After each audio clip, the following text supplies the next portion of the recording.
So let's take a few minutes and talk a little bit more about the benefits of blockchain. So we'll talk about history. One of the things that's really important about blockchain, why a lot of people really like it, it really eliminates a lot of data manipulation, right? The transactions are transparent and participants are identified. In fact, I'll give you a story. We have a member organization who was recording data for a government, and this is in an industry where there's a lot of money laundering, right? It's a legitimate industry, but in this industry there's a lot of money laundering, and some high-ranking government officials came to him and said, "We need you to change some numbers in the database because there's some information in there that's not going to reflect very favorably." And he said, "Look, I'd love to help you, but all of the data is written to a blockchain, so there's no way I can change it." And that's exactly the kinds of things that people like with blockchain. Now, on the other hand, people who are trying to hide things or want the ability to manipulate history do not like it. I was in the office of an ICT minister that reported directly to a president of a country in Africa.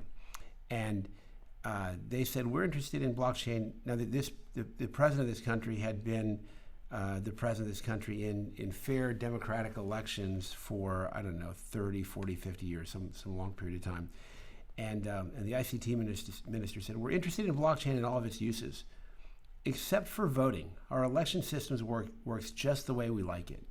And so one of the things that I tell people all the time is implementing blockchain as a new technology in areas where it's really needed is going to be hard, because the people and the forces that are manipulating data do not want a data system that has accurate history that can't be manipulated, right? The places where it'll be easy to implement blockchain is typically where there's not going to be a lot of corruption. That seems like it's somewhat self-defeating, but those are the places where we need to develop the technology, prove it out, mature the technology, demonstrate the validity, work out all the kinks so that we can slowly start to move it into the places where it is needed.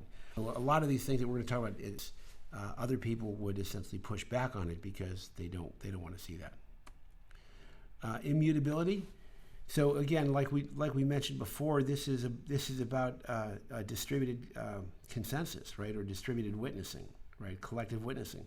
And so, if you have a collection of witnesses that are all looking at the same data, and somebody tries to make a change in the data, it becomes immediately apparent. It does allow for better opportunity for auditing, and if there is any kind of fault, there's a proof of fault. The way security was done in the past is that we would put something behind these big walls if we wanted to secure it, right? We wouldn't let anybody in there except somebody that had a need to know, and we would lock it down. But the way security works in a blockchain is let's take the information, let's encrypt it, let's put it in as many places as possible. So if somebody tries to essentially change the ledger amounts and say, "Hey, you don't own those coins, I do," right? If they try to say anything that was not true or correct, everybody would know about it. Even though the data itself was encrypted, right? I would know that my copy of this encrypted data was different than your copy. So I might not know what the data is, but I would know that one of us has got corrupted data. And if 99% of us all have data that says X and you have data that says Y, then we know that your data is encrypted data. So blockchain does give us an opportunity to secure things.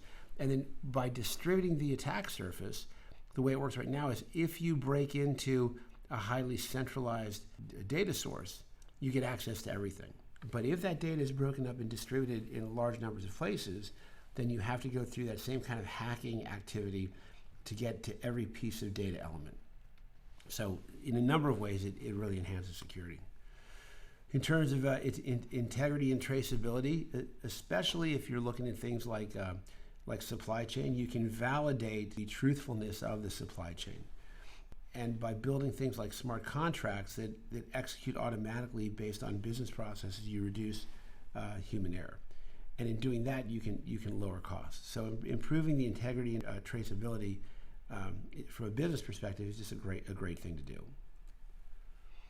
And then decentralization and also distribution reduces a single point of failure. So if you have copies of your database in lots and lots of places, and your building gets burned down, there's an earthquake in your city or town, or your country gets invaded, having a highly decentralized and distributed system allows you to essentially have much more resilience against that.